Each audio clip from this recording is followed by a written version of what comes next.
సర్వకృపానిధియగు దేవాది దేవునికి నా హృదయపూర్వక వందనములు, స్తుతులు, స్తోత్రములు సమర్పించుకుంటున్నాను. అందరికీ శుభోదయం. ఈ దినాన మహోన్నతుడైన దేవాది దేవుడు నీ కొరకు సిద్ధపరిచిన వాక్కు. యెహోవా యందు భయభక్తులు కలిగి ఆయన త్రోవల యందు నడుచు వారందరూ ధన్యులు. దేవుని నామమునకు మహిమ కలుగునుగాక. ఈ మాటలు కీర్తనల గ్రంథము 128వ అధ్యాయము 1 వచనములో వ్రాయబడి ఉన్నవండి. ప్రియమైన నేస్తమా, నీ జీవితము ధన్యకరముగా ఉండాలి అంటే, నీ జీవితము ఆశీర్వాదకరముగా ఉండాలి అంటే, నీవు దేవుని యందలి భయభక్తులు గలవానివై జీవించాలి. ఎప్పుడైతే నీవు దేవుని యందలి భయముతోనూ భక్తితోనూ ఉండగలుగుతావో అప్పుడు నీ మార్గములన్నీ కూడా, నీ త్రోవలన్నీ కూడా నీతివంతమైనవై ఉంటాయి. నీవు నీతి మార్గముల యందు నిలువబడగలిగినట్లయితే నీ బ్రతుకు ఎంతో ఆశీర్వాదకరముగా ఉంటుంది. దేవుని చేత నీవు ధన్యునిగా స్థిరపరచబడతావు. నీ జీవితము, నీ కుటుంబము కూడా ఎంతో దేవుని మహిమ చేత నింపబడి, దేవుని కృపచేత నడిపించబడి, ఆయన సిద్ధపరిచిన ప్రతి ఆశీర్వాదమునకు కూడా నీవు వారసునివి కాగలుగుతావు. కాబట్టి నేస్తమా, ఎన్నడూ కూడా దేవుని సంకల్పములకు దూరము కాకుండా ఉండుటకు నీవు అనునిత్యము ప్రయత్నము చేయాలి. అలానే సామెతల గ్రంథము 8వ అధ్యాయం 32వ వచనంలో కూడా ఒక మాట వ్రాయబడి ఉంటుంది. కావున పిల్లలారా, నా మాట ఆలకించుడి, నా మార్గములను అనుసరించువారు ధన్యులు. ఏమిటి అంటే, ఆయన మార్గములు అనుసరించాలి.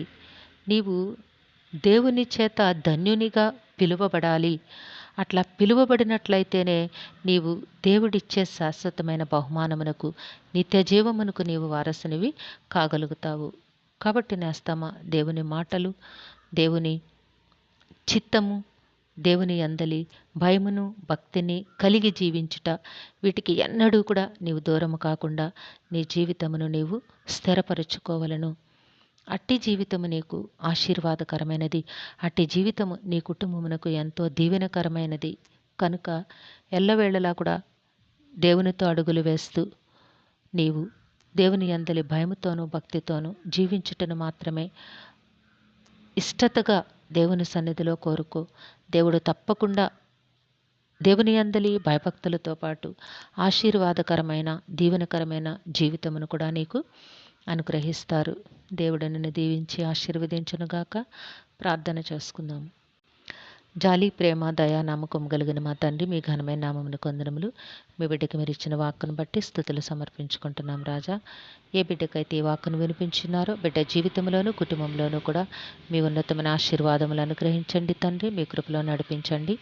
ఈ దినము పుట్టినరోజు, వివాహ దిన మహోత్సవములు జరుపుకొంచున్న బిడ్డలందరికీ మీ ఆశీస్సులు, దీర్ఘాయుష్ను అనుగ్రహించి మీ కృపలో నడిపించండి నాయన.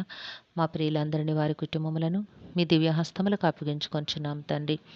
అందరికీ నీ కావాల్సిన ఆయురారోగ్యము, పరిపూర్ణమైన రక్షణ, దీర్ఘాయుష్షు, నెమ్మదిని ప్రసాదించండి. మీ శాంతి సమాధానంతో జీవింపచేయండి తండ్రి. మేలులతో హృదయాలు తృప్తిపరచండి నాయన. బిడ్డలకు ఉన్నతమైన భవిష్యత్తులు ప్రసాదించండి. ఉద్యోగాల కొరకు, వివాహాల కొరకు, గర్భఫలాల కొరకు ఎదురు చూస్తున్న బిడ్డలను నాయన మీరు ఒక్కసారి జ్ఞాపకం చేసుకోండి దేవా. సకాలంలో వారికి అవసరమైన ప్రతి ఆశీర్వాదమును మీరు అనుగ్రహించండి. విద్యాభ్యాసంలో ఉన్న బిడ్డలకి కూడా ఉన్నతమైన విద్యాభ్యాసమును, జ్ఞానమును, జ్ఞాపక శక్తిని ప్రసాదించి ఆరోగ్యములు ఇచ్చి మీ కృపలో నాయన అందరినీ జీవింపచేయమని, మా ప్రియులు చేస్తున్న పనిపాట్లలో తోడుగా ఉండండి నాయన. వారి కష్టమునకు తగిన ఫలములు దయచేయండి. వారు చేస్తున్న ఉద్యోగ విధులలో, వ్యాపారములలో మీరు తోడుగా ఉండండి నాయన. ప్రతి ప్రయత్నమును కూడా న్యాయవంతముగా నాయన మరి జరిపించి వారికి అవసరమైన ప్రతి ఆశీర్వాదమును మీ మహిమలో నుంచి అనుగ్రహించి కాపాడమని, ప్రయాణాల్లో తోడుగా ఉండండి తండ్రి. బయటకు వెళ్ళినప్పుడు నాయన, లోపలికి వచ్చినప్పుడు నాయన ప్రతి క్షణము కూడా మీ వాత్సల్యతను తోడుగా ఉంచి మీ కృపలో నడిపించమని మా ప్రియులందరినీ మీ దివ్య హస్తములకు అప్పగించుకుంటూ ఈ ప్రార్థన మా రక్షకుడును మీ ప్రియ కుమారుడైన యేసుక్రీస్తు వారి అతి శ్రేష్టమైన నామమున అడిగి వేడుకొనుచున్నాము తండ్రి.